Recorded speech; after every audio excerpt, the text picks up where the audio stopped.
creo que tengo bastante que contar. Me llamo Guillermo Zaballos de Cosía, soy miembro de la agrupación astronómica. Bueno, realmente soy un aficionado a esto, pero me interesa el tema y quiero compartirlo.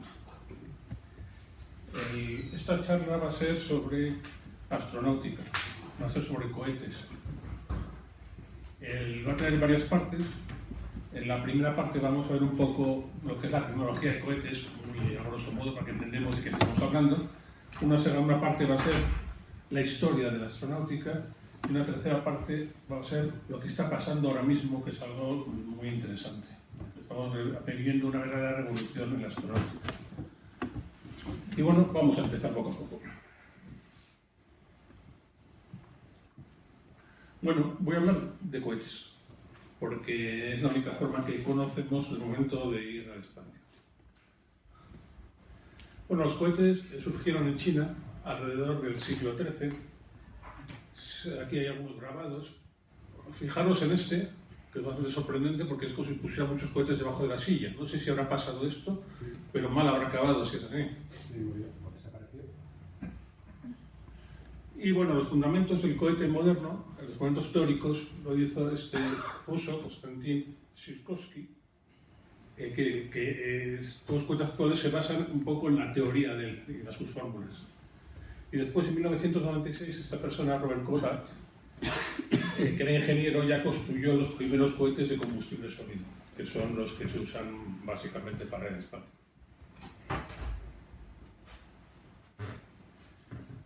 Bueno, ¿cómo funciona un cohete? Se basa en el efecto de acción a reacción, que es la tercera ley de Newton, que cuando se produce una acción, se produce una reacción en sentido contrario y de la misma intensidad. Ahora visualizo, bueno, lo que hacen es expulsar los cohetes gases hacia atrás, lo que provoca que se muevan hacia adelante. Una forma de visualizarlo sencilla es un globo. Si llenamos un globo de aire y no ponemos el nudo para que salga el aire, al soltarlo sale volando a toda velocidad, porque expulsa el aire por un lado y va hacia adelante. Ahí tenemos una especie de coche. ¿Y el muñequito de abajo también está ahí? Bueno, lo que usamos ahora son cohetes de combustión química. Se produce una combustión que crea gases a alta presión y esos gases se expulsan por un lado y el cohete va hacia el otro lado. Pero no vamos a hablar de cohetes, es decir, no voy a hablar de cohetes de feria, voy a hablar solo de cohetes espaciales. ¿Qué es un cohete espacial? Lo llamamos también lanzador. De hecho, durante toda esta charla voy a usar muchas veces el término lanzador. Un cohete se considera un cohete espacial cuando supera la línea de Kármán. La línea de Kármán es una línea imaginaria que está a 100 kilómetros de altura sobre la superficie de la Tierra. ¿Por qué a 100 kilómetros? Pues la verdad es que es bastante arbitrario, pero bueno, se tiene que poner en algún momento la línea. Ahora, ya a esas alturas ya es prácticamente el vacío. Por lo tanto, el cohete no solo tiene que transportar el combustible, sino el componente, el oxidante, para mezclarlos. Aquí tenemos un ejemplo de cohete. Este cohete tiene un depósito de combustible que es etanol, en este caso un alcohol, y el oxidante que es oxígeno líquido. Este cohete es este. Es la V2 alemana, que fue el primer cohete que superó la línea de Kármán. Por lo tanto, es el primer cohete espacial. Era un arma de guerra nazi, que servía para bombardear Inglaterra. Esto lo diseñó von Braun. Después también hablaremos algo de él. Bueno, ahora vamos a ver ya los lanzamientos de cohetes espaciales. Se pueden clasificar en dos tipos, suborbitales y orbitales.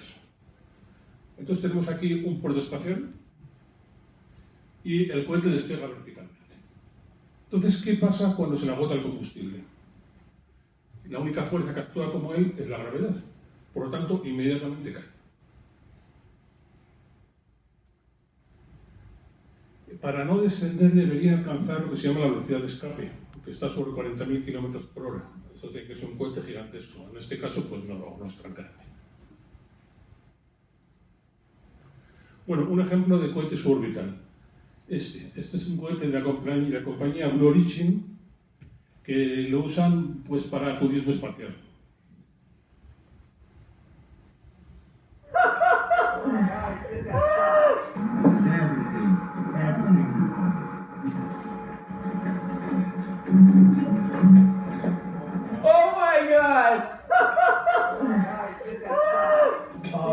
feeling in the stomach is a Bueno, pues aquí tenemos a Calleja, en este caso, que montó hace poco ese cohete, y están flotando ahí arriba.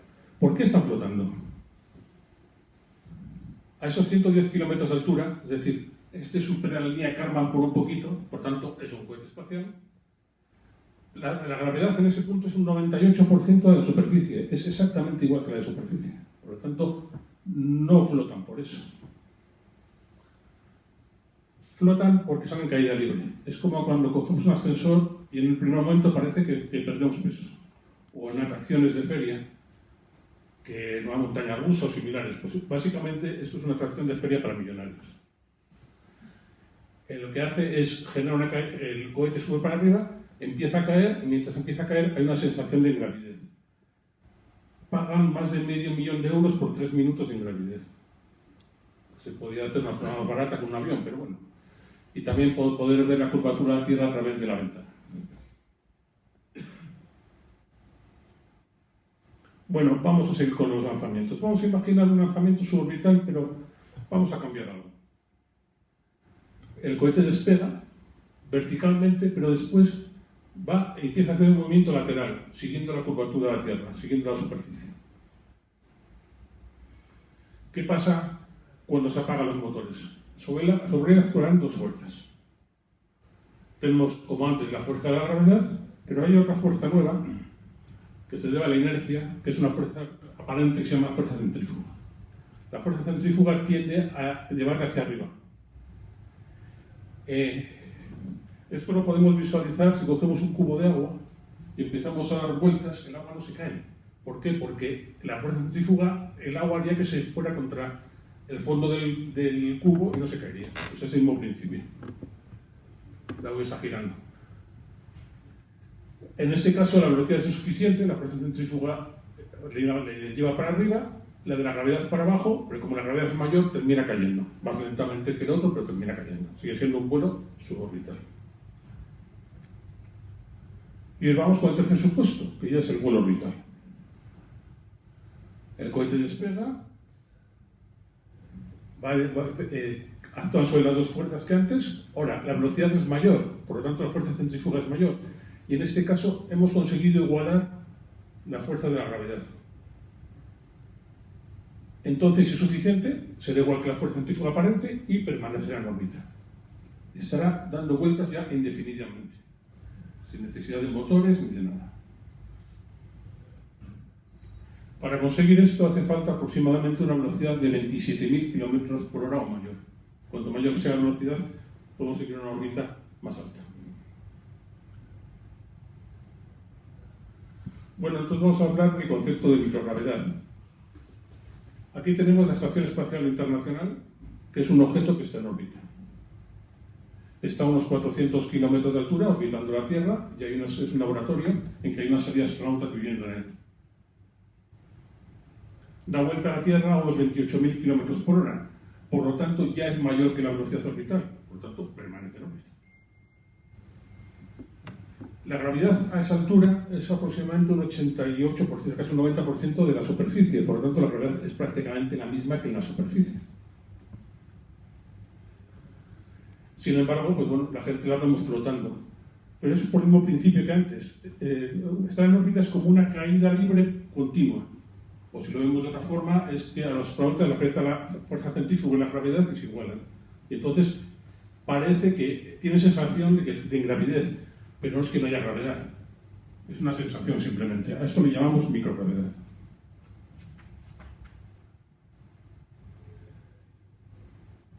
Digo todo esto porque hay gente que cree que realmente los astronautas flotan en la estación espacial porque no hay gravedad, y no es eso. Bueno, pues los lanzadores orbitales son los lanzadores capaces de poner algo en órbita. En principio, esta charla, no sé que diga al contrario, todo lo que voy a referirme es de lanzadores orbitales. Fijaros un ejemplo de lanzadores orbitales. Este es el Saturno V, que es el cohete que nos llevó a la Luna. Este es un Falcon 9, un cohete moderno, y este es el cohete suborbital. Fijaros la diferencia de tamaño y de complejidad que puede tener. Es decir, hacer un cohete suborbital es relativamente sencillo, un orbital es muy complicado. De hecho, es tan difícil llegar que los márgenes son muy pequeños. Si la gravedad de la Tierra hubiera sido un poco mayor, hubiera sido muy complicado poder hacerlo con cohetes de combustión química, que es los que usamos. También lo contrario, si hubiera sido menor, hubiera sido muchísimo más sencillo, por ejemplo, en Marte o la Luna. Pero bueno, para eso hay que usar un truco, que es dividir el cohete en fases. Es dividir un cohete en partes. Cada parte tiene sus propios motores, su propio combustible, todo es como si fuera un cohete cada parte. Inicialmente están todas unidas, se enumeran de abajo arriba, primera, segunda, etc. Se encienden los motores de la primera fase, el cohete asciende hasta que se agota el combustible de esta primera fase y entonces se desprende. Al desprenderse, el cohete se deshace de un montón de masa, por lo tanto hace falta mucha menos energía para seguir propulsándolo. Por eso se hace. No se ha conseguido jamás un vuelo orbital con un cohete sin fases. Siempre tienen fases. Bueno, ahora vamos a hablar un poco de historia. Vamos a repasar muy rápidamente lo que ha sido la historia de la astronáutica. Después de la Segunda Guerra Mundial, la Unión Soviética y Estados Unidos se enfrascaron en una rivalidad que era tanto militar como de prestigio, que se llamó la Guerra Fría. Y esta rivalidad también se llevó al espacio, y esto se llamó la carrera espacial. En la carrera espacial competían por conquistar el espacio exterior y demostrar que eran mejores que el otro. Y realmente se invirtió muchísimo esfuerzo, tanto financiero, tecnológico, desde mediados de la década de los 50 hasta principios de los 70. ¿Y cómo fue el pistoletazo de salida de la carrera espacial?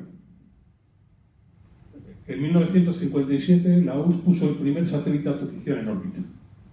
Esto supuso en Estados Unidos una verdadera humillación, una conmoción. Pensaban que la tecnología que tenían ellos era mucho mejor y resulta que los rusos o la Unión Soviética les superó. De hecho, en los periódicos de la época pues se ve perfectamente. El satélite se podía ver a simple vista por la noche, como una luz que pasaba, cada hora. Y además es que, claro, y se podía ver por radio, emitía un bip que se podía captar con un receptor de radio. Entonces, a la gente americana, a la población americana, ver un punto que era un objeto del enemigo surcando encima de los cielos, pues bueno, no sentó muy bien. Pero los rusos, o la URSS, no siguió con ello. Y en 1961 fue un momento histórico. Consiguió poner un hombre en órbita, el primer ser humano, que fue Yuri Gagarin. De hecho, antes habían conseguido poner el primer ser vivo en órbita, que fue la Perro Wright. Esto, pues bueno, supuso pues, más humillación para los americanos. Y bueno, ya Estados Unidos dijo que se acabó, que había que hacer algo. Y fue cuando fue un discurso de Kennedy en que anunció que iban a ir a la Luna antes del fin de la década de los 60. We choose to go to the moon. We choose to go to the moon in this decade and do the other thing. Not because they are easy, but because they are hard. Y bueno, lo consiguieron. Antes del final de la década, el 20 de julio de 1969, llegaron a la Luna. Llegó Armstrong y Aldrin. Pero bueno, hay gente que cree que solo fuimos una vez a la Luna. Realmente hubo 5 misiones a la Luna. La última final del 72. Y de hecho cada una era más sofisticada y estaba más tiempo. En las últimas hasta tenían un rover, una especie de coche para andar por ahí. El lanzador, el cohete que llevó al hombre a la Luna fue este, Saturno V. Era capaz de llevar 140 toneladas a órbita baja. ¿Qué es órbita baja? Es una órbita que está pues, a menos de 800 kilómetros de la superficie de la Tierra. Estaba diseñado por von Braun, el que diseñó para los nazis la bomba volante V2. Cuando acabó la Guerra Mundial, tanto los rusos como los americanos se llevaron todos científicos que pudieron a Estados Unidos o a la URSS. Y fue la semilla de los programas espaciales de estas naciones. Es el cohete más potente que se ha construido. Y pensemos un poco. Eso pasó hace 50 años. Y en 50 años no hemos construido un cohete tan potente como este.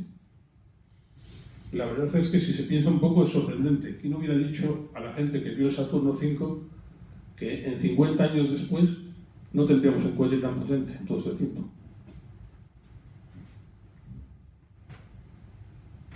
Esto podemos llamarle a la era o la edad dorada del espacio. Se sentaron las bases de toda la tecnología espacial que seguimos usando hoy. Y de hecho, mucha tecnología civil, porque pues, como los chips mismos, se desarrollaron a partir de todo esto. Pero esto se acabó. ¿Por qué?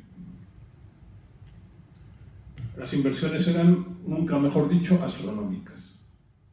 Y habían ganado. Habían demostrado que eran los mejores los Estados Unidos y dijeron, se acabó. Y bajó de una forma brutal toda la inversión en tecnología espacial. Bueno, entonces ya entramos en otra fase, que es desde 1972, bueno, pues 2010 por decir algo. Entonces, ¿aquí qué hicimos todos estos años? Bueno, ha habido muchos avances en exploración científica. Sondas para exploración al sistema solar, hemos ido a muchos planetas del sistema solar, hemos estado en Venus, hemos estado en Marte, sobrevolando Saturno, Júpiter, un montón de sondas. De hecho, la Voyager, que es esta, todavía sigue operativa y es la única artefacto humano que ha salido del sistema solar. También lanzamos telescopios que cambiaron nuestra forma de ver el universo. De hecho, bueno, todos conocemos las fotos del Hubble. Y sobre todo, miles de satélites en órbita terrestre, que han cambiado nuestra forma de vida. Hay satélites para predecir el tiempo, para ver las cosechas, están los GPS que nos funcionan en el coche, aunque sea, de comunicaciones, de televisión, científicos, también militares. Tenemos a Google Maps, que son fotos vía satélite. Pues han cambiado el mundo. ¿Pero qué ha pasado con los vuelos tripulados? Bueno, con los vuelos tripulados lo único que hemos hecho es ir a lo que llamamos estaciones espaciales. Una estación espacial es un laboratorio en órbita. El primero lo creó la Unión Soviética en el 71, el Soyuz, seguido muy poco después por un americano que la verdad es que estuvo muy poco, fracasó porque tuvo un problema y se desorbitó muy rápido. La Mir, todos estos ya no están, todos han perdido, y la Estación Espacial Internacional en 1998. Esta está construida de forma conjunta por Rusia y Estados Unidos con aportaciones menores de otros países. Estamos a unos 400 kilómetros de altura.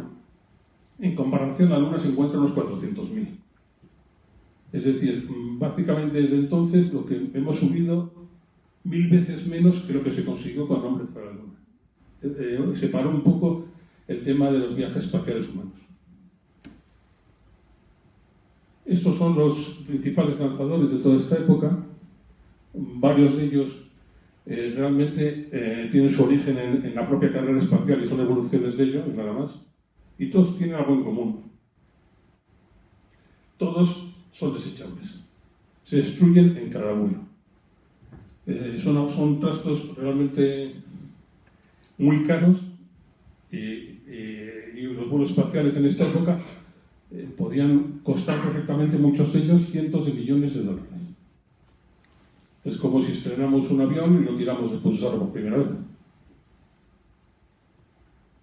Hubo una excepción de un intento de un avance importante, que fue el transbordador espacial. El transbordador espacial era, vamos a ver, un lanzador bastante curioso. Esto que veis aquí es el depósito de combustible. Esto se perdía. Simplemente pues, se destruía y se quemaba en la entrada. Estos de aquí son los cohetes aceleradores de combustible sólido, que se recuperaban con un paracaídas. Pero resulta que una vez recuperados, el reacondicionamiento para que volvieran a volar era tan complicado que valía más que construir un cohete nuevo. Así que bueno, no tiene mucho sentido. y lo que era la joya era el orbitador. El orbitador es esta especie de avión, se llama orbitador porque es el que se quedaba en órbita, después reentraba en la atmósfera y aterrizaba como un avión. Técnicamente era un árbol portentoso. Pero el problema es que el orbitador le pasaba un poco lo mismo. Cuando volvía, para volver a reusarlo, desmontaban todos los motores, todo el escudo térmico, tardaban meses en hacerlo, y el costo era tremendo. Total, el costo de cada lanzamiento de la carrera espacial ha supuesto prácticamente 1.500 millones de dólares cada uno, que es bastante más que los cohetes desechables. Por lo tanto, evidentemente no funcionó como un sistema económicamente viable. También tuvo ciertos problemas técnicos que provocaron 2 accidentes y la pérdida de vidas de varios astronautas. Bueno, y ya para resumir un poco, ¿cómo ha sido astronauta hasta ahora? Podemos llamar la astronáutica tradicional.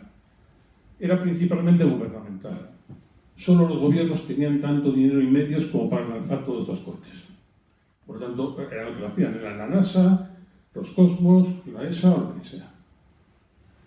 En general, se han producido pocas innovaciones. Son grandes organizaciones y están poco dispuestas a asumir riesgos. Y, bueno, como mucho de lo público, es cara y ineficiente.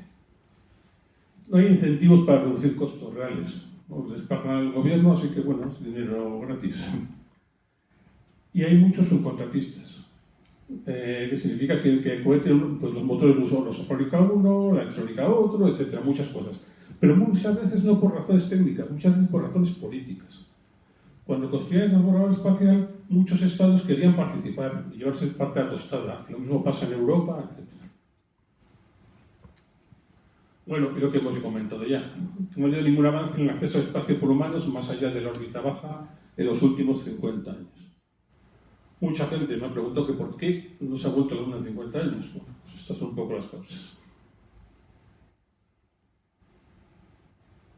Pero esto está empezando a cambiar. Ahora está empezando a haber mucha inversión privada en el espacio. De hecho, voy a contar esta cifra que en 2015 se invirtió más dinero que en los 15 años anteriores y ha seguido subiendo la inversión. Han surgido un montón de empresas de diferentes países, todos estos son empresas privadas. Quiero destacar esta empresa, PLD Space, porque es española. Hay una empresa española que está construyendo cohetes, cosa que tiene mucho mérito.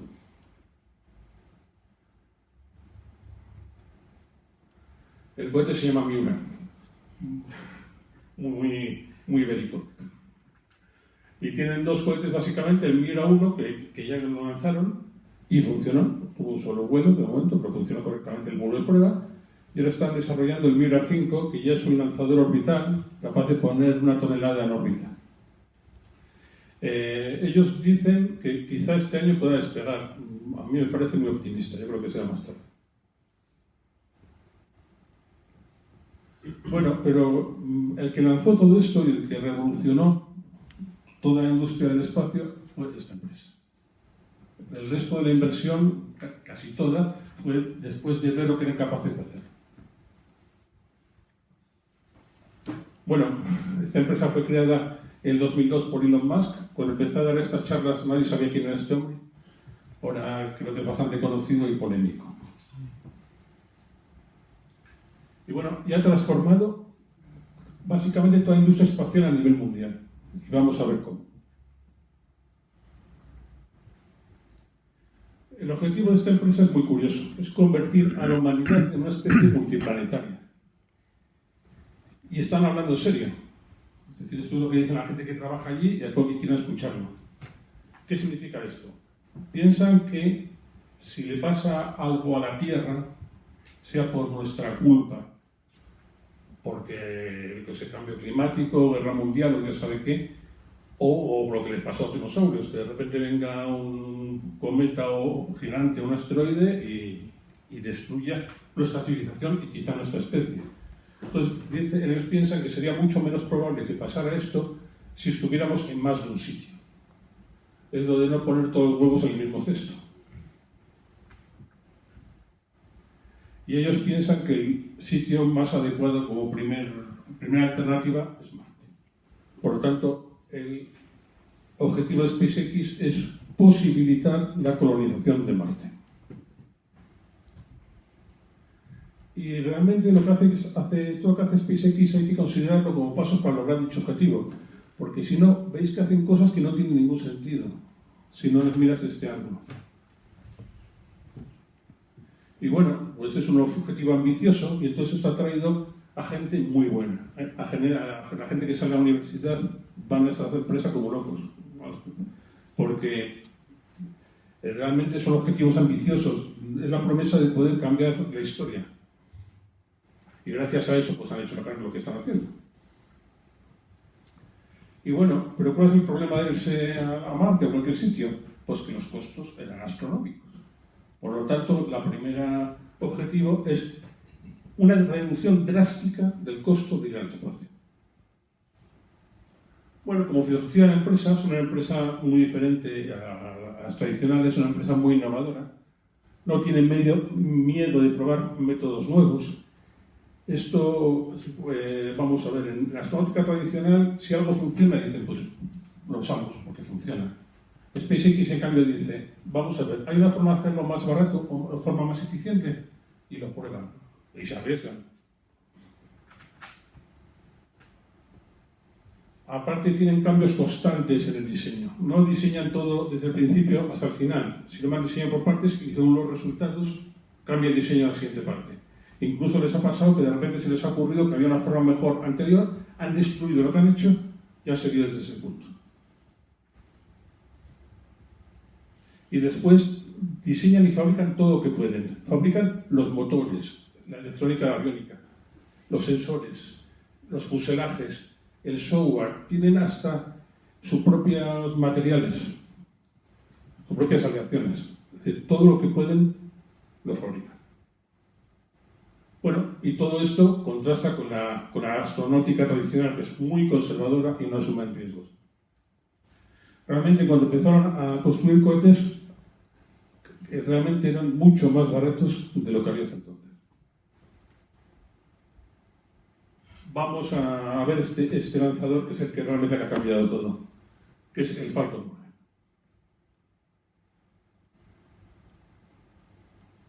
El Falcon 9 tiene 9 motores, por eso se llama Falcon 9. El Falcon se llama por el halcón milenario de Star Wars, porque que le gustaba. Son 22 toneladas de carga, y cuando pongo carga es a órbita baja siempre. Y lo que es impresionante es que es un cohete muy barato y muy fiable, que la combinación de ambas cosas es rara, hasta tal punto que ha tenido más de 300 vuelos seguidos sin fallos. Es el récord de la historia de la astronáutica. El récord anterior era 106 o algo por el estilo. Ahora, como todos los récords se acaban, en mediados del año pasado tuvieron un problema. Y entonces la cuenta hay que empezarla de nuevo. Desde entonces han lanzado más de 100 cohetes, así que parece que, bueno, pues lo han solucionado. Y es mucho más barato que su competencia. Bueno, lo que he dicho hace un momento. También tienen otro cohete, que es el Falcon Heavy. Este es el cohete más potente desde el Saturno V. Comenté que Saturno V era un cohete que no se ha construido nada tan potente como él. Y este no es ni de lejos tan potente como Saturno V, es prácticamente la mitad de carga útil. Pero no había existido nada tan potente hasta ahora. Es capaz de llevar 68 toneladas a órbita baja. Lo más curioso es que este era un cohete de una empresa privada, así que era una empresa privada que tenía el cohete más potente del mundo, mayor que lo que tenía ningún gobierno. Y bueno, básicamente son 3 primeras fases del Falcon 9 y la segunda fase es exactamente igual. La fase del medio está muy modificada. El primer lanzamiento fue en febrero de 2018. Ahora vamos a ver un poco de ese lanzamiento, muy poco, la última parte, los últimos 30 o 40 segundos. Esto que veis aquí es una primera fase del Falcon 9 regresando a la Tierra.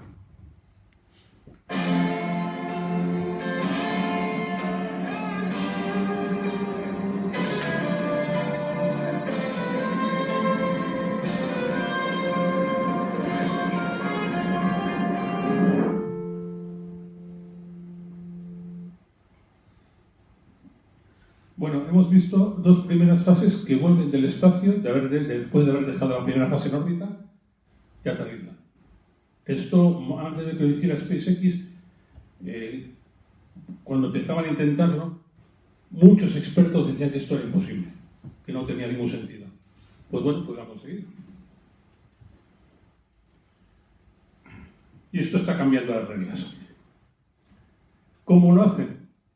Usan retropropulsión, es decir, ponen a encender los motores para frenar, nitrógeno presurizado, esto que veis aquí, es para dirigir el cohete cuando está fuera de la atmósfera, y estas rejillas que se mueven y son de control aerodinámico. Cuando hay suficiente atmósfera, presión atmosférica, pues dirige el cohete. Y aterrizan o en tierra firme, como vimos hace un momento, o en un barco dron. ¿Por qué digo barco dron? Porque no hay nadie a bordo, por lo que pueda pasar. ¿Por qué lo hacen esto? La mayoría de los aterrizajes son en barcos.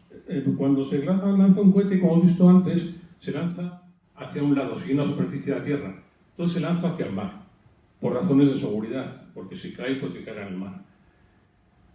Y si tenemos que aterrizar en tierra, significa que cuando se separan las fases, el cohete tiene que dar la vuelta y volver hasta tierra. Y eso consume combustible. Por lo tanto, es más sencillo tener en el camino un barco y aterrizarlo en él. Si es que consigues aterrizarlo, claro. Bueno, pues ya han aterrizado en 450 ocasiones. Es algo impresionante. Y se han realizado más de 400 lanzamientos con fases reutilizadas. De hecho, algunas de ellas se han usado más de 20 veces. Hay una que se ha usado 28 veces. Esto les permite que no tengan que fabricar fases en cada lanzamiento y así poder hacer muchos más lanzamientos y mucho más baratos. Vamos a ver. Bueno, vamos a ver aquí un aterrizaje. Fijaros, SpaceX lo que hace también es transmitir por internet los vuelos en directo. Esta cámara está montada en el cohete en la primera fase, apuntando hacia abajo, y esta cámara desde fuera. Fijaros cómo se van a mover las rejillas para dirigir el cohete.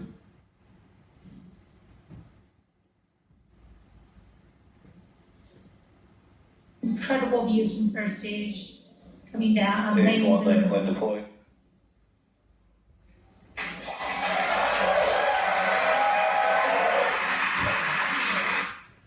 Fijaros que esta es la velocidad de la primera fase y la segunda fase está entrando en órbita hasta 22.000 km por hora y subiendo. Bueno, hoy en día esos aterrizajes son prácticamente rutinarios y realmente muy pocos creían que fuera posible hacer esto. Ahora, a SpaceX le costó hacerlo y SpaceX tiene un enfoque iterativo. Van probando métodos hasta que funcionan. Vamos a ver un poco las pruebas. Eso es un vídeo que publicaron ellos, que pues, es como no aterrizar un cohete.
Bueno, han pasado 10 años de esto y los cohetes de SpaceX son los únicos que lo hacen.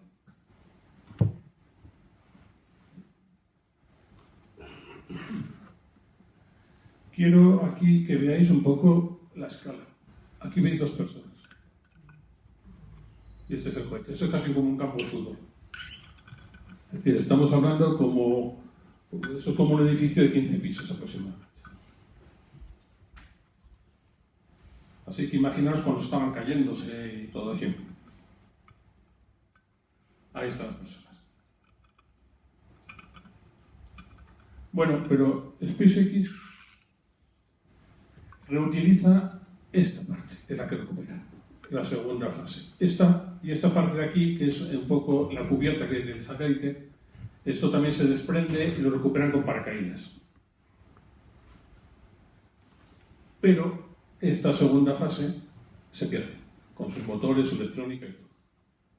Aquí tenemos celebrando, pues no sé si era el número 200, pero tienen que fabricar un montón de segundas fases.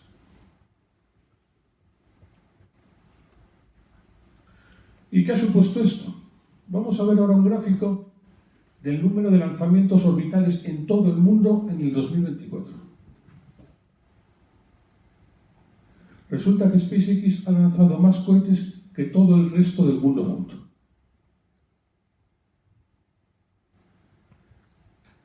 ...134 lanzamientos en el 2024. Es decir, que el mes pasado, en mayo, hicieron el récord de 17 lanzamientos en un mes. Es decir, han estado lanzando cada 2 días. Su objetivo este año es alcanzar más de 150 lanzamientos, así que este gráfico posiblemente crezca. Hablan de 170. Bueno, pero esto es una forma más justa de medir esto, es la masa que han puesto en órbita. ¿Cuántos kilogramos ha puesto en órbita? Porque hay cohetes muy pequeñitos, que solo llevan 500 kilos, por ejemplo. Pues esto es. SpaceX prácticamente ha supuesto casi el 90% de todo lo que se ha lanzado en el espacio el año pasado. Y esto una empresa privada.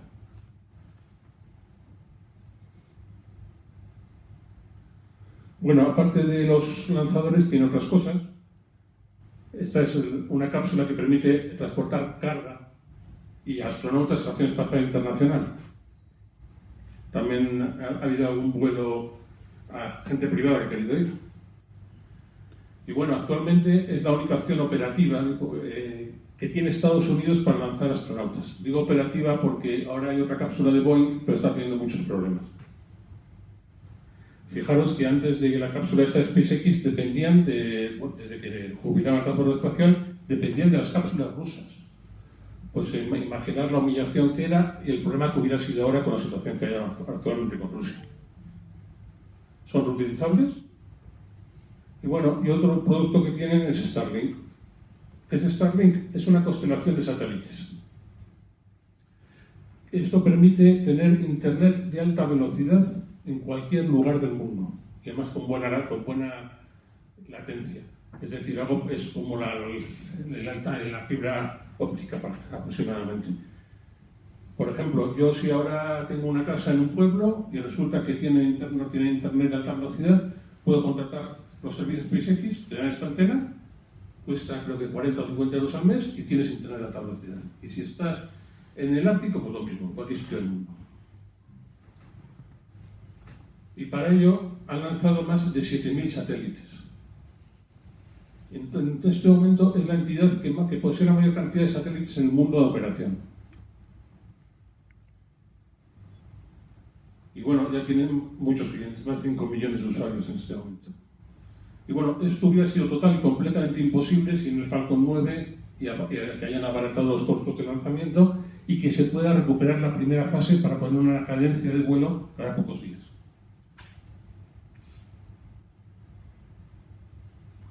Bueno, entonces, resumiendo, SpaceX ha dominado el mercado en los últimos años y prácticamente sin una competencia real. China es un mundo aparte que usa sus propios lanzadores, ya hablaremos un poco de ello. Que tienen marcos, fijaros, el número de lanzamientos en kilogramos y el número de satélites activos. Pero bueno, el cambio ha comenzado. Hace 10 años que consiguieron esto. Ahora SpaceX ha demostrado que es posible y además la gente ha visto cómo se hace. Así que hay bastantes empresas que han surgido intentando imitar esto, imitar SpaceX y hacer lanzadores. Otras entidades empiezan a imitar el modelo SpaceX, pero me voy a centrar en los que pueden competir con el Falcon 9 en cuanto a capacidad de lanzamiento. Digamos que más de 10 toneladas a órbita, que ya bueno, son menos. La principal competidor posiblemente que va a tener SpaceX es esta empresa, Blue Origin. Blue Origin es una empresa fundada por Jeff Bezos, este hombre, que fue el fundador de Amazon. Pues tiene bastante dinero. Fijaros además que se fundó antes que SpaceX. El SpaceX se fundó en 2002 y está en el 2000. Y básicamente es una empresa que lo único que ha hecho es consumir dinero. No ha ganado prácticamente nada nunca. Pero este hombre está metiendo 1.000 millones al año de su bolsillo en esa empresa.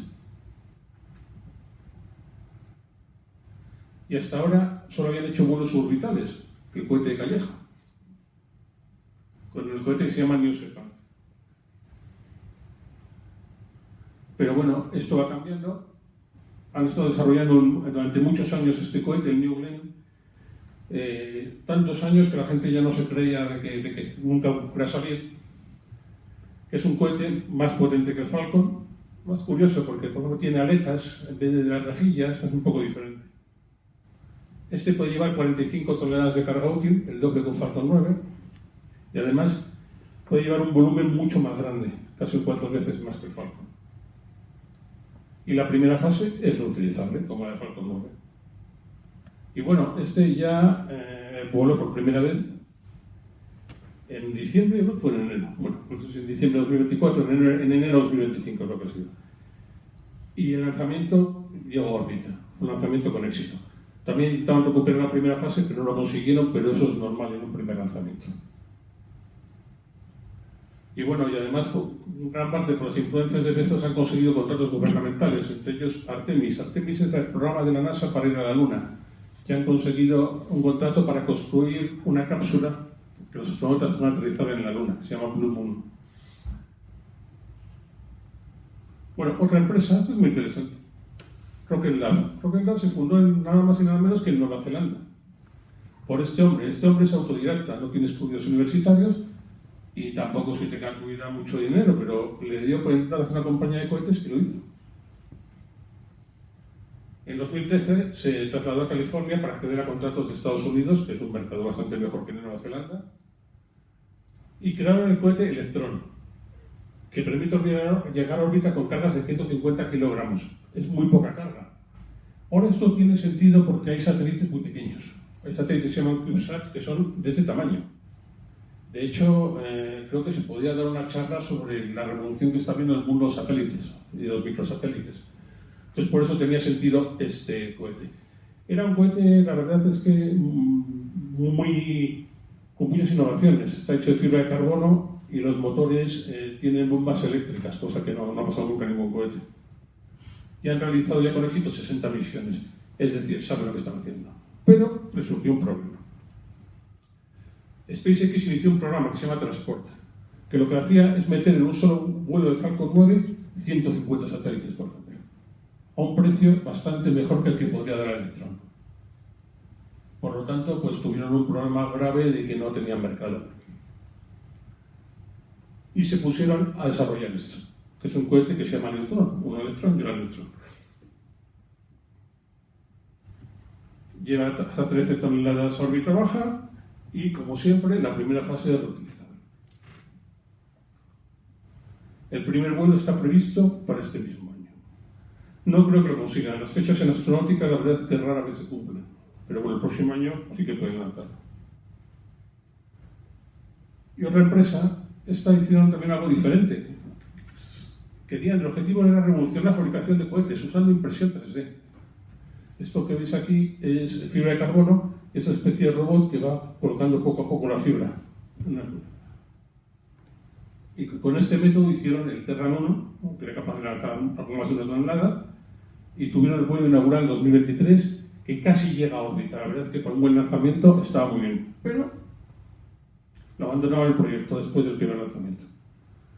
Porque el método de fabricación no era práctico, es muy lento para esto y caro.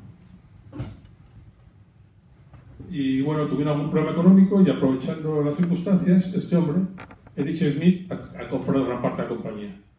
Este es otro billonario. Ya tenemos a Elon Musk, tenemos a Bezos, y este era el exdirector de Google. Es decir, se está yendo de gente de dinero esto. Y desarrollaron el Terran R, con capacidad de 23 toneladas, muy parecida al Falcon 9. De hecho, se parece bastante el diseño. Un Falcon 9 tiene también las rejillas, exactamente igual al Falcon 9, y unas patas muy parecidas. La primera etapa es reutilizable, y el primer lanzamiento también previsto para la próxima. Bueno, pues ahora vamos a otro sitio, a otro lugar del mundo, vamos a China. China está convirtiéndose en una gran potencia en muchos sentidos, pero en la astronáutica también. Es el tercer país que ha conseguido fabricar una estación espacial propia, la Tiangong. Los países han sido la Unión Soviética, Estados Unidos y ahora China. Han tenido más de 60 lanzamientos orbitales anuales. Si no hubiera existido SpaceX, en este momento serían el número 1 del mundo en astronáutica. Lo que pasa es que ha surgido SpaceX y entonces ya no. Y bueno, han hecho varias misiones a la Luna, a Marte y más allá. De hecho, hace poco han lanzado una nave espacial que va a ir a visitar un asteroide. También han aterrizado por primera vez, que no lo ha hecho nadie, un rover y un aterrizador en la cara oculta de la Luna y también en Marte. Lo que es realmente impresionante es que ambas cosas lo han conseguido la primera, cosa que es inédita.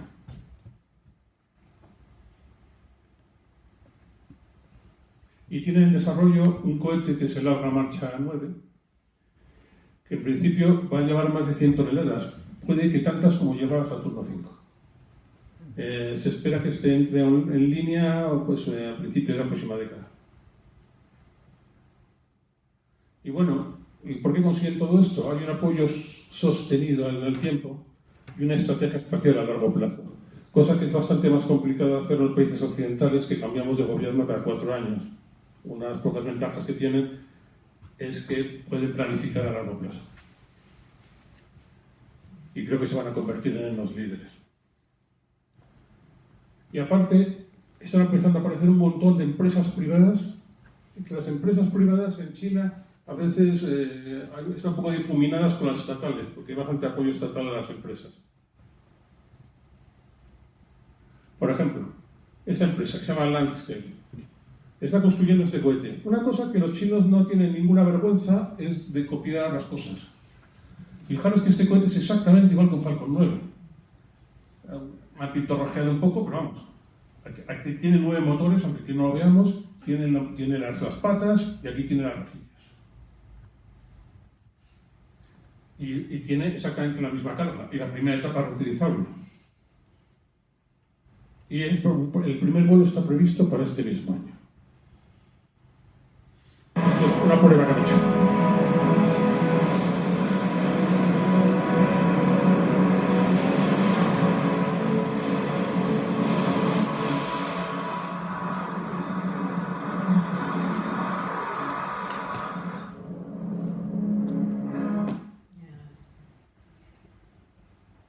Bueno, tenemos otra más. Esta se llama Space Pioneer, la empresa, y es el Tianlong 3. Este al menos es un poco diferente de aspecto, aunque sigue teniendo los mismos motores y configuración que tiene SpaceX, porque ha funcionado. Pues si funciona, ¿por qué vamos a hacer otra cosa diferente? La primera etapa es reutilizable y el primer vuelo previsto también para este año. Estos tuvieron un accidente rarísimo el año pasado.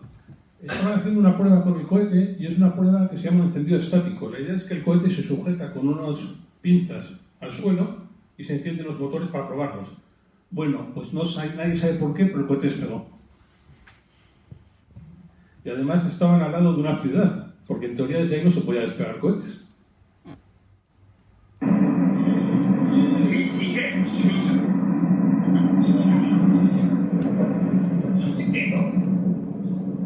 Bueno, chada. Bien, hola.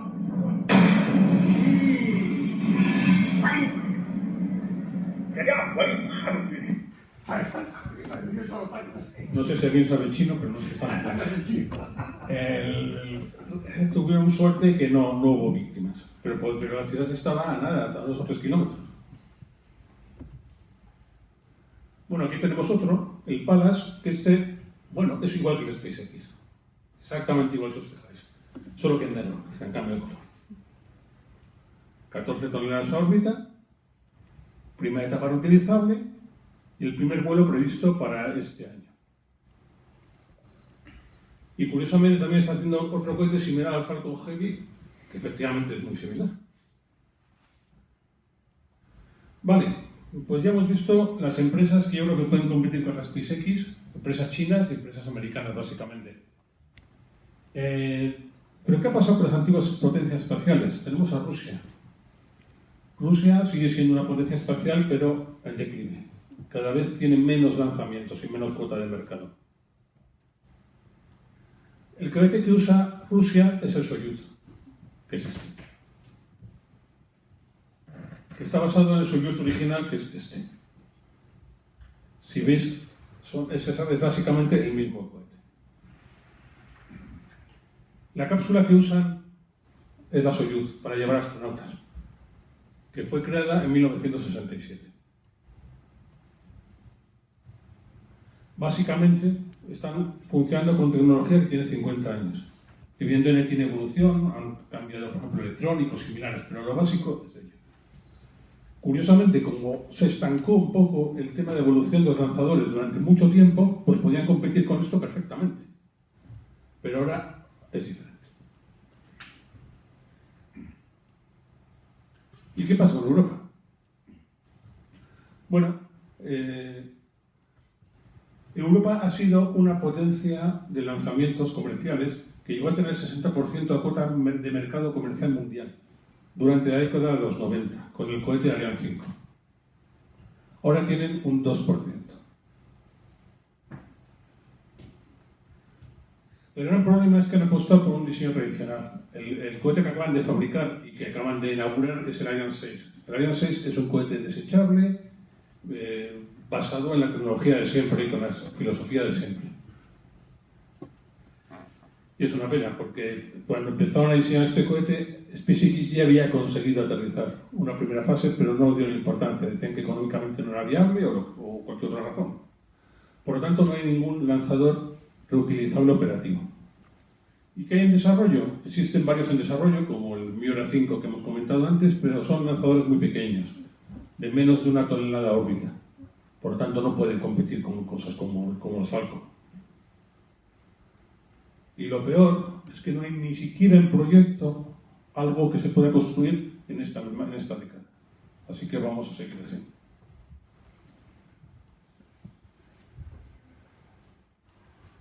Bueno, pues todos estos proyectos buscan competir con el Falcon 9 y el Falcon Heavy. Además se veía perfectamente, todos tienen características parecidas, recuperación de la primera fase, etc.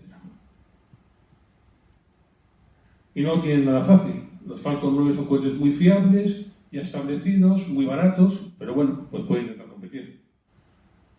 Pero hay otro problema. SpaceX no se ha dormido, no se ha quedado esperando. Está desarrollando un nuevo lanzador que se llama Starship, que es un sistema mucho más avanzado.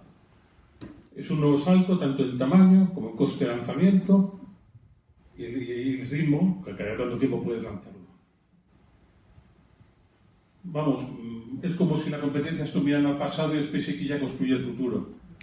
Quizá la empresa que en vez de centrarse en el Falcon 9 está intentando mirar más allá es Blue Origin, que realmente sí que tiene cosas más interesantes en desarrollo. Lo que pasa es que en general, al menos hasta ahora, han sido muy lentos. Bueno, ¿y qué es el Starship? Vamos a verlo un poco. Es muy sencillo. Es el cohete más potente jamás construido. Hemos hablado que el Saturno 5 era lo más potente que había habido, pues este es más del doble. Fijaros que este es el Falcon 9 y este es el Starship. Y este es un Saturno 5. Es capaz de llevar más de 150 toneladas de carga útil, pero no solo a órbita baja, es capaz de llevarlas a Marte o a la Luna. y capaz de regresar con 50 toneladas. Y eso es lo más importante. Es el primer sistema total y completamente reutilizable. No solo quiero que sea reutilizable, sino que sea reutilización rápida y completa. ¿Qué significa esto? Que lanzan un Starship, lo recuperan y pocas horas después vuelven a lanzar el mismo cohete. Es decir, convertir a la astronáutica como ahora es la aviación. Eso es lo que pretende. Y además está diseñado para ser producido masivamente y a bajo costo.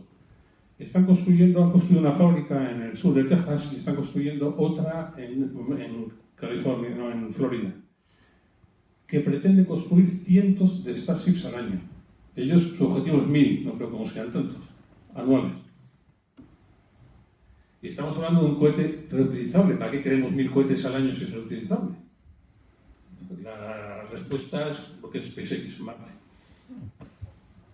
Y utilizan metano y oxígeno. Los Falcon 9 usan queroseno y oxígeno. Y el queroseno no se puede producir en Marte, pero el metano sí. A partir del CO2 de la atmósfera marciana y el agua que hay bajo la superficie se puede producir en Marte. Y pretenden que el costo de los vuelos espaciales baje a una centésima parte del actual. 2 órdenes de magnitud.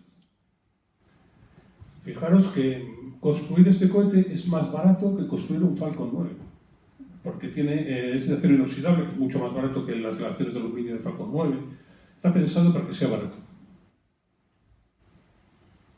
Bueno, aquí he cogido un edificio de Santander, que es el edificio más alto de Santander, que es la Torre de Feigón, que está en el Sardinero, que tiene unos 15 pisos. He puesto un Falcon 9 y he puesto al lado un Starship, que es como un edificio de 40 pisos. Aquí tenemos la Giralda de Sevilla y aquí estamos nosotros.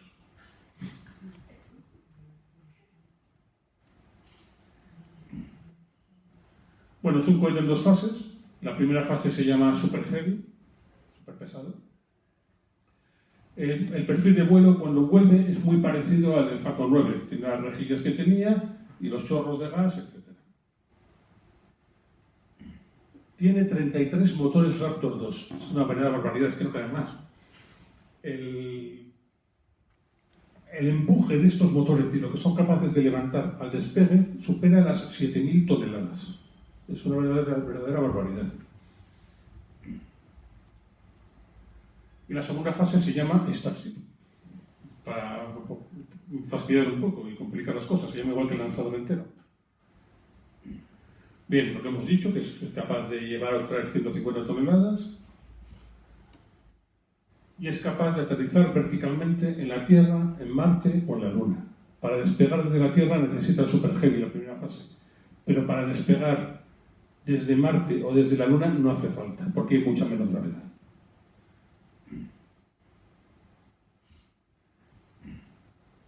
Bueno, la segunda fase tiene varias versiones. Hay una versión de carga. Esto tampoco es nada habitual, pero es modular, podemos llamar. Tiene una versión tripulada, que esto es impresionante porque tiene unos 1000 metros cúbicos de espacio presurizado.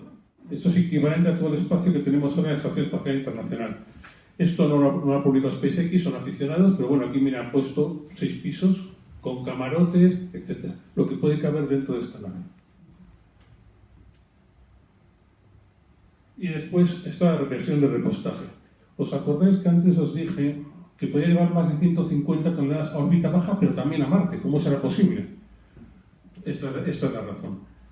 Cuando el cohete despega y va a órbita baja, ya no tiene combustible suficiente para ir más allá. No puede ir a la Luna ni ir a ningún sitio.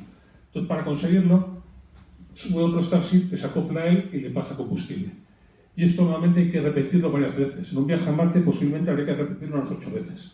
Entonces ya está cargado de combustible y ya tiene toda potencia suficiente para llegar a Marte con ese peso. Bueno, y hemos dicho que es totalmente reutilizable. Entonces, claro, para reutilizarlo tiene que volver a la Tierra también la primera y segunda fase. Reutilizar una segunda fase es muchísimo más complicado que la primera. ¿Por qué? Hemos visto que la velocidad, la segunda fase entra en órbita y la velocidad orbital era 27.000 km/h. En cambio, una primera fase pues alcanza un máximo de unos 8.000 o 7.000 km/h. Y para regresar tenemos que reducir esos 27.000 km por hora a cero. Y además sin usar apenas combustible, porque no. Entonces hay que usar la atmósfera para frenar la nave. Pero al penetrar en la atmósfera a esas velocidades, la atmósfera se comprime y genera un plasma de más de 2.000 grados centígrados, que fundiría la nave. Entonces tiene un escudo térmico, que son estas planchas, estas losetas que están hechas de un material cerámico. Todavía están experimentando con ellas y yo creo que llevará años hasta que consigan que funcionen perfectamente. Y además tiene estas aletas, son aletas, no son alas, porque son como aerofrenos. Realmente su misión es que ofrezca más resistencia al aire y entonces frene más el vehículo. Necesitamos que la atmósfera trabaje para frenar el vehículo, no nosotros con combustible. Y además se mueven para dirigir el vehículo, igual que un paracaidista en caída libre, mueve las piernas y los brazos. Bueno, aquí veremos cómo sería. Inicialmente está a vuelo hipersónico, es decir, más de 6.000 km por hora.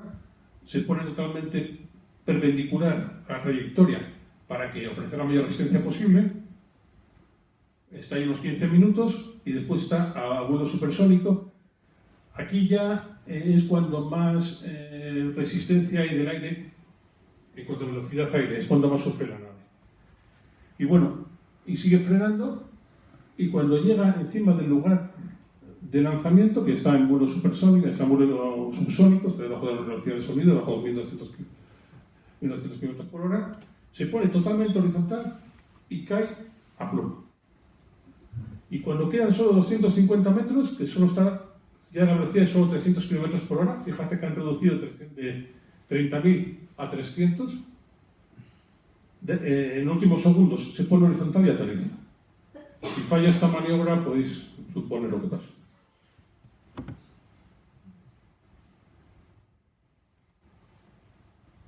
Bueno, y una nave como esta, ¿para qué podría valer? Pues una nave como esta, o cualquiera que abarate significativamente el coste del espacio, pues puede poner órbitas satélites, estaciones espaciales, sondas, robots, etcétera, mucho más sofisticados y baratos, porque las limitaciones tanto de masa como de volumen son mucho menores. Y quizá podríamos plantearnos montar una industria espacial, quizá minería en asteroides,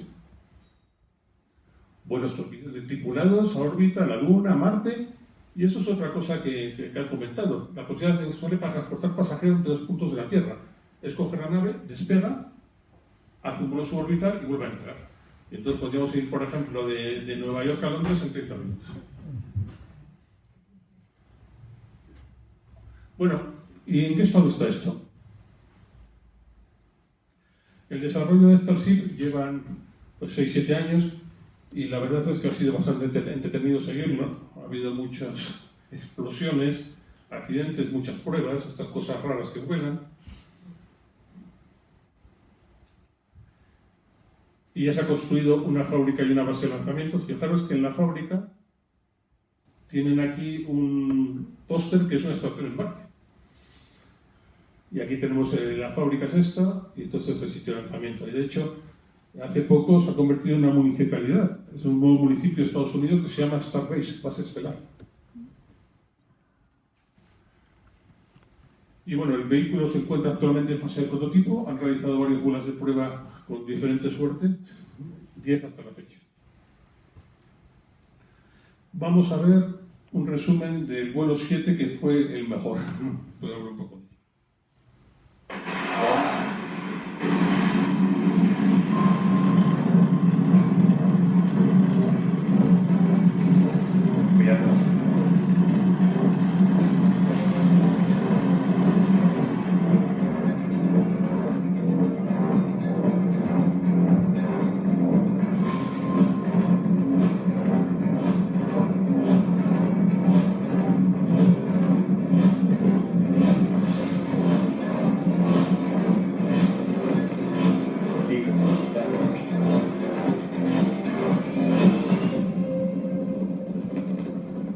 Next cue. Restrict the cutoff. Stage separation. Boost back for startup.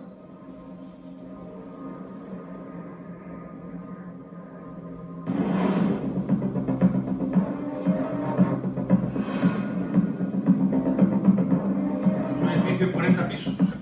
La calle.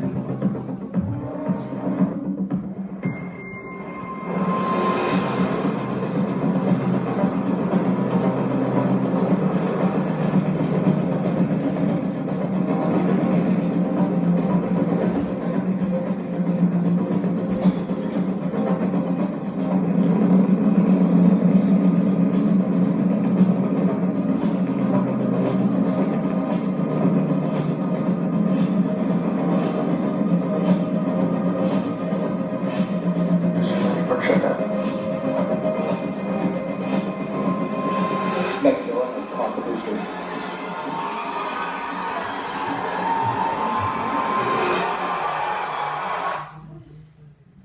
Bueno, hemos visto esto. Es decir, esto no aterriza con unas patas como hacía el Falcon 9, lo cogen en el aire, con esta especie de pinzas, que llaman los palillos chinos. Pero es que es muy difícil apreciar la escala de esto. Y cuando lo anunciaron, también la gente dijeron, bueno, pues esto es una tontería, es imposible. Bueno, ¿para qué hacen esto? Elimina el peso de las patas, que eso pesa bastante. Y con eso consiguen pues, poder levantar más peso del cohete, y además hacen el cohete menos complejo. Y aparte, estos brazos después lo bajan y lo colocan directamente otra vez en la plataforma de lanzamiento. Entonces, cuando consigan su objetivo de poder lanzar en horas, pues eso será muy útil, simplificará muchas cosas. Ya han recuperado 3 fases así. Y han reutilizado ya una de ellas, el mes pasado. Es decir, parece que esa parte funciona. Pero bueno, hemos visto la primera fase. La segunda fase la hemos dejado ascendiendo. Bueno, antes, esto es gente sentada en una de las pinzas, para que vean la escala. Me recuerda bastante a la fotografía de Nueva York. Ship fly around planet Earth.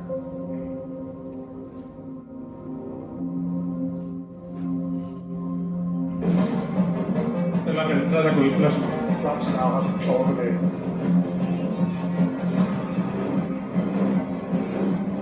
Starship has started the subsonic belly flop. Fijaros la maniobra que os comentaba de aterrizar.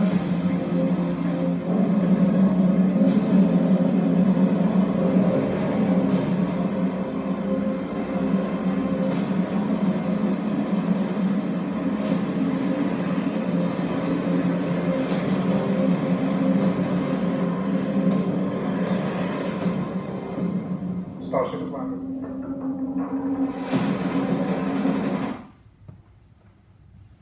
Bueno, pues este vuelo consiguió superar la reentrada y consiguió volver a entrar y aterrizar donde querían que aterrizara, que era sobre el mar, porque bueno, son vuelos de prueba todavía. También será cogido por los palillos chinos cuando lo tengan listo. En la reentrada pudimos ver la formación de plasma, pero es que esto no se había visto nunca. El tema es cuando veis una película, por ejemplo, que viene astronautas del espacio, de repente se corta la transmisión durante unos minutos y todo el mundo está esperando a ver si vuelven o han desaparecido. Eso es porque el plasma conduce la electricidad. Entonces no funcionan las comunicaciones de radio. Pero en esta nave hay 2 cosas, es muy grande. Entonces la parte de arriba está libre de plasma y ahí tienen antenas Starlink comunicando con los satélites que hemos visto antes, además con un ancho de banda enorme. Entonces se puede seguir el vídeo de reentrada durante toda la reentrada. Eso es como 30 minutos o 25 minutos. O algo así. Bueno, ¿en qué estado está actualmente? En las 3 últimas pruebas, en diciembre y 2 de este año, ha habido fallos en la segunda etapa que provocaron su destrucción. ¿Por qué si antes estaba funcionando? Porque es una nueva versión de la segunda etapa muy modificada. y se ve que no tienen cogido el tranquillo todavía con ella y llevan perdidas 3. Yo estoy seguro que terminan superándolo, pero bueno, fijaros, aquí vemos cómo se ve desde tierra lo que pasaba con la segunda etapa. Bonitos fuegos artificiales. Sí, bonito. Que no te caigan unos estopas encima. Y el objetivo actual es tenerlo operativo el próximo año para lanzar satélites. Pero además quieren hacer otra cosa. Quieren poder enviar esta nave a Marte a finales del próximo año, el próximo acercamiento de Marte, que es cada 2 años, y ya no a bordo una persona, sino los robots estos, el Optimus de Tesla. Pero, dado los fallos que han tenido actualmente, ya decían que era un 50% de posibilidades antes del último vuelo, y después de esto yo creo que no les va a dar tiempo, que tendrá que esperar el siguiente lanzamiento en el 2028. Bueno, y quiero ahora comentar una empresa astronáutica muy interesante que está innovando realmente mucho, que se llama Stoke. Fue fundada en 2019 por 2 ingenieros de Blue Origin y SpaceX. Y están diseñando este lanzador, el Nova. Tiene 7 toneladas de órbita baja, menos que el Falcon 9, pero es totalmente reutilizable. Es decir, SpaceX no son los únicos que están en este momento intentando construir un cohete totalmente reutilizable. Y además lo están haciendo de una forma mucho más simple que SpaceX. En lugar de escudo térmico, lo que usan es hidrógeno, que alimenta los motores. La segunda fase se alimenta con hidrógeno. El hidrógeno es muy buen refrigerante y entonces usan el mismo hidrógeno para refrigerar y no hace falta escudo térmico. Pero el oxígeno del aire es altamente inflamable, como hacen como no arregla todo. Pero bueno, bastantes cohetes con hidrógeno. No, pero por dentro, no por fuera. Si se pone para refrigerar por fuera. El primer lanzamiento está previsto para el próximo año y yo creo que esto hay que seguirlo porque es muy interesante lo que están haciendo. Bueno, y ya acabo. Como hemos visto, tras décadas de relativo estancamiento, estamos viviendo una nueva era en astronáutica en este momento. Hay una nueva generación de lanzadores innovadores de varias empresas. Pero bueno, destaca entre ellos el Starship, que si funciona correctamente puede revolucionar el acceso al espacio y marcar los primeros pasos pues, a la colonización del sistema solar. Y esta es la charla, es lo que quería contaros. Gracias.